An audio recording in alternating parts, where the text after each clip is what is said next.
And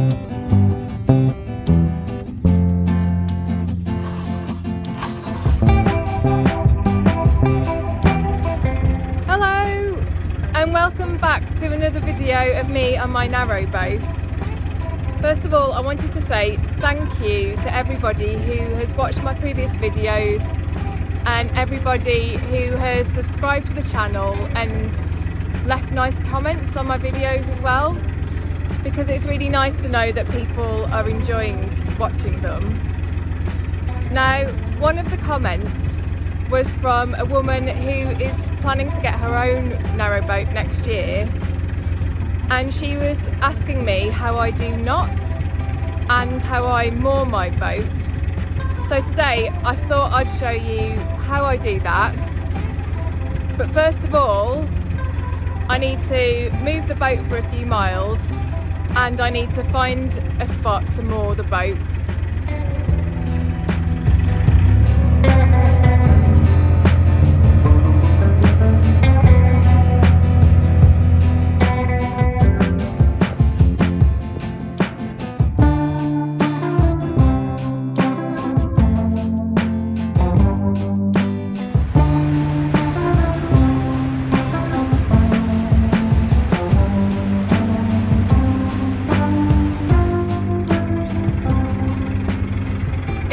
Beautiful day today, so it's really nice to be out cruising, but the only problem with that is that there are lots of other people out cruising as well.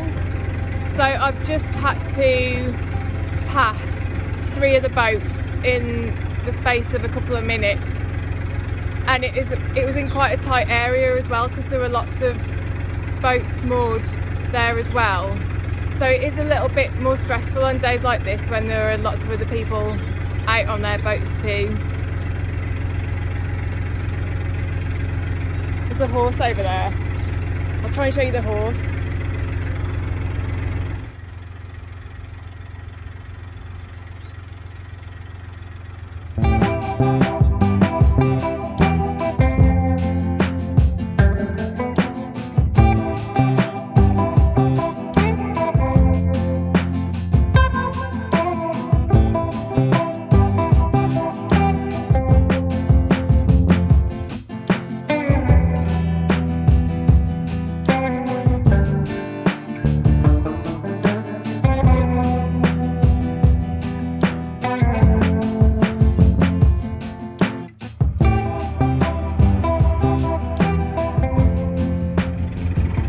I'm going slow at the moment. I'm going in what's called tick over, which is the slowest speed, and that's because I've just been past some boats which are moored there.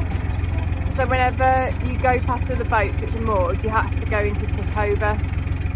Although I think my tick over speed is actually slower than everyone else's, because I don't think my engine is as big as other people's engines. But I still go and tick over anyway.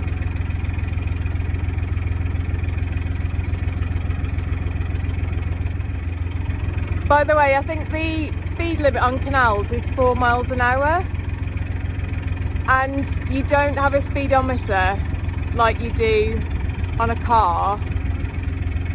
Instead of having a speedometer, you can see how many revs that the engine is doing, and I roughly know, based on my revs, when I would be breaking the speed limit. But to be honest, I don't tend to go at 4 miles an hour anyway, because I just really enjoy cruising, and I don't want to go really fast because I want to kind of cruise for as long as I can and enjoy it for as long as I can.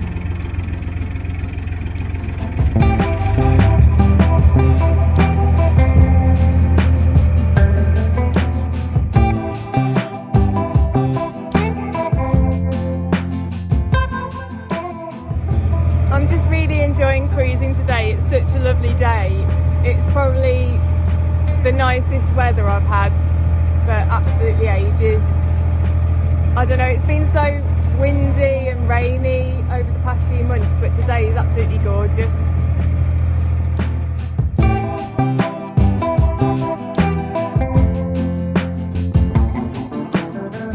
I do tend to look at the weather forecast and plan the days I'm going to move the boat based on what the weather's going to be like. So I usually try to avoid days when it's really windy, because that makes it more difficult to steer the boat. And obviously if it's raining, it's just not very pleasant, and also surfaces can become slippy as well, so it can be quite dangerous.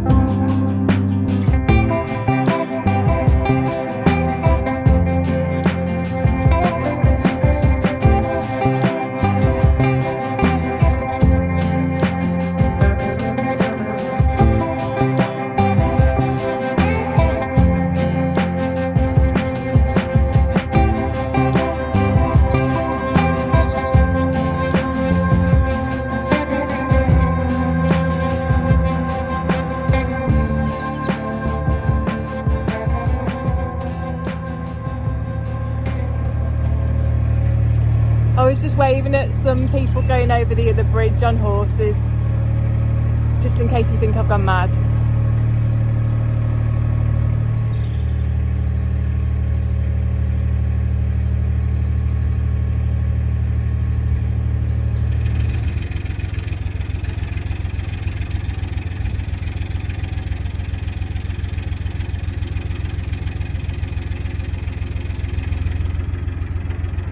I kind of want to carry on cruising all day, but it's about 3 o'clock now and I haven't had any lunch, so I think I am going to moor the boat.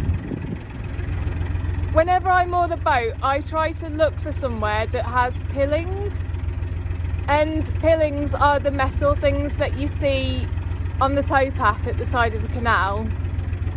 And the reason I look for those is because you can attach chains to them, which is how I prefer to moor, because I think that chains are more secure. So what I'm going to do next is try to get the boat as close as I can to the towpath. So it's a little bit like parking a car really, but instead of getting the car close to the pavement, you want to try to get the boat as close as you can to the towpath. Once the boat is close to the towpath, I'm gonna stop the boat and jump off, but I'm going to take my centre line with me. The centre line is the rope that's attached to the centre of the boat. And the reason that I'm taking that with me is that I'll be able to control the boat using the rope when I'm not on it.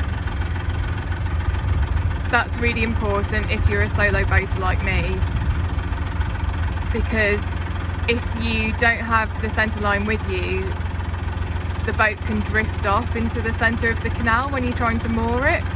But as long as you have that rope, you can pull the boat back towards the towpath.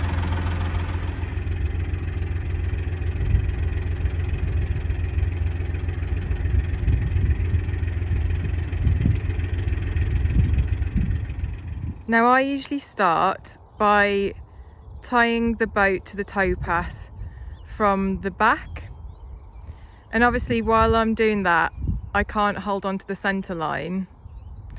So can you see how it's already drifting off into the centre of the canal? So what I've done is I've left the rope on the towpath so that I can grab it just in case it does drift off, and then I can pull the boat back in, which I'm going to do now actually.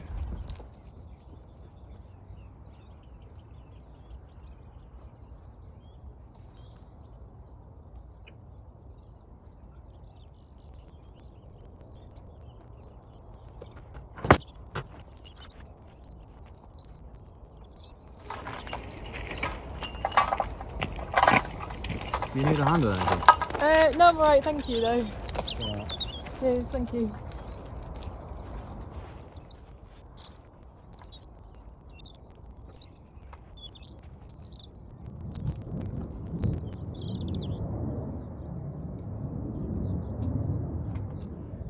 So what I just did was thread my chain through the pilings at the side of the canal, and then I threaded through one of the ropes and I tied it onto the back of the boat, and I did a knot like this.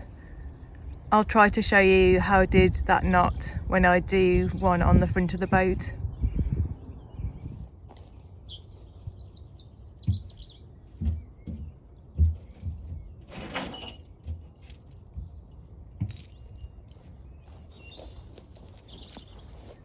I'm now going to put my other chain through this hole that you can see here, which is the gap between the metal pilings and the towpath.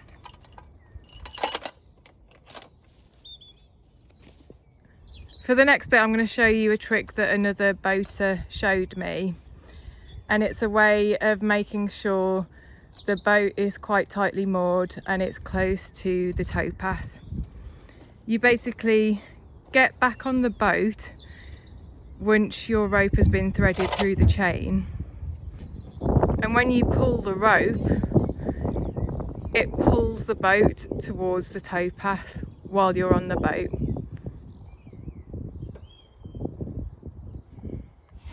I wrap it around anti-clockwise like that, then I do a loop which I kind of twist round like that and put over the top bit. Then I do another loop which I again twist and put over the bottom bit. Then I do another loop and put it over the top, and another loop and put it over the bottom, and then afterwards I just wrap it around again anti-clockwise a couple of times, and that's how I do it. So the boat's moored now. I hope you found this useful and it helped a few people, and I hope to see you next time.